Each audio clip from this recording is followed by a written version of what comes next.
Se você gosta de histórias que fazem pensar, inscreva-se no canal. Parte 4. Das esperanças e consolações.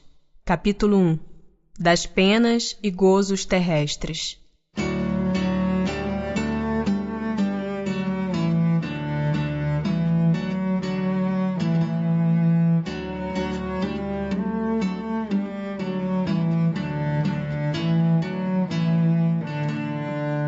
Felicidade e infelicidade relativas.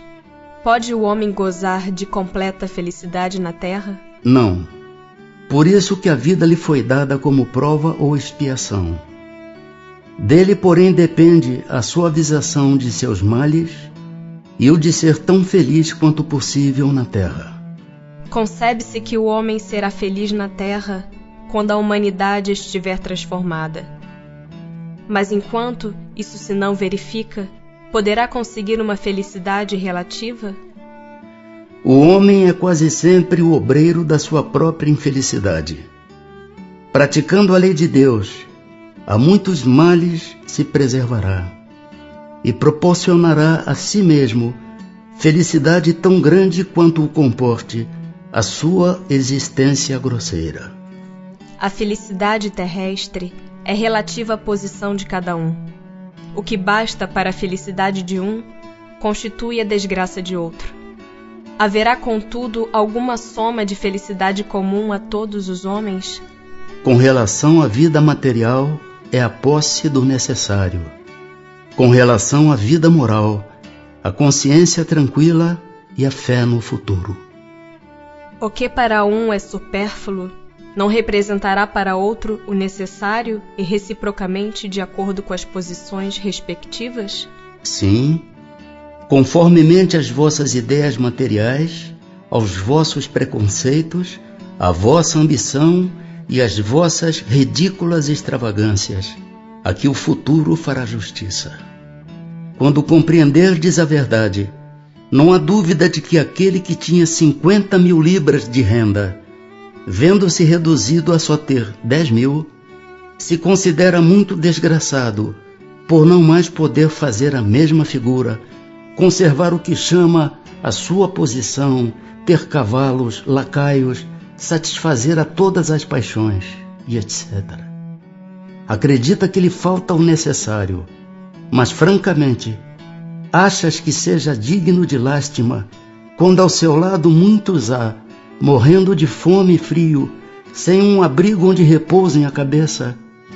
O homem criterioso, a fim de ser feliz, olha sempre para baixo e não para cima, a não ser para elevar sua alma ao infinito.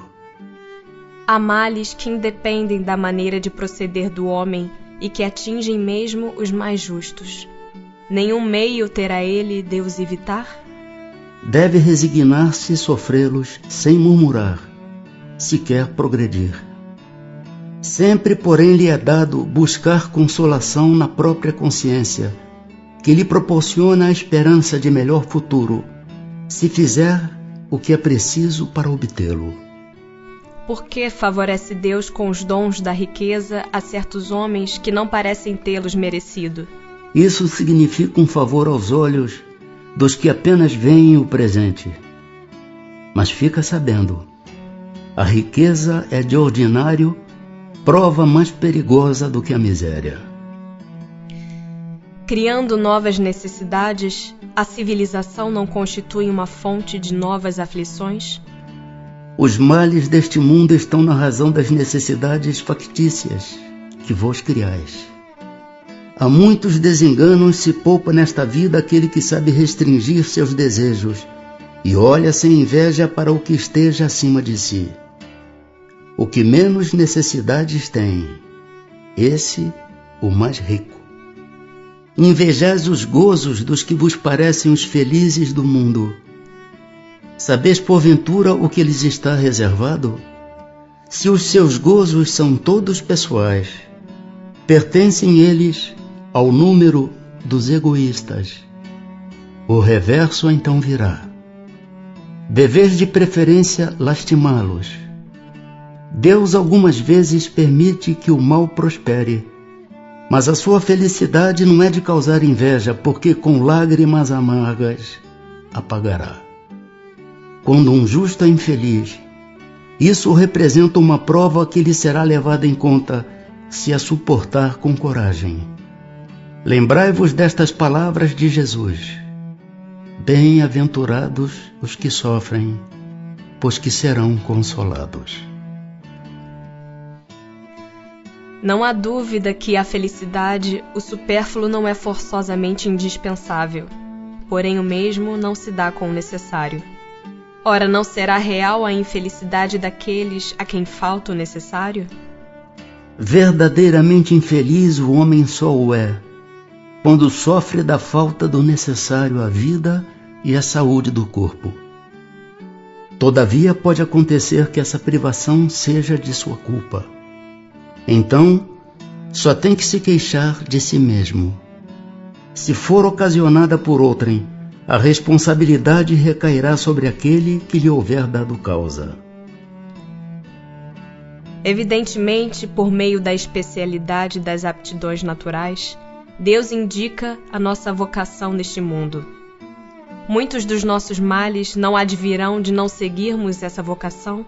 Assim é. De fato, e muitas vezes são os pais que, por orgulho ou avareza, desviam seus filhos da senda que a natureza lhes traçou, comprometendo-lhes a felicidade por efeito desse desvio. Responderão por ele. Acharias então justo que o filho de um homem altamente colocado na sociedade fabricasse tamancos, por exemplo, desde que para isso tivesse aptidão?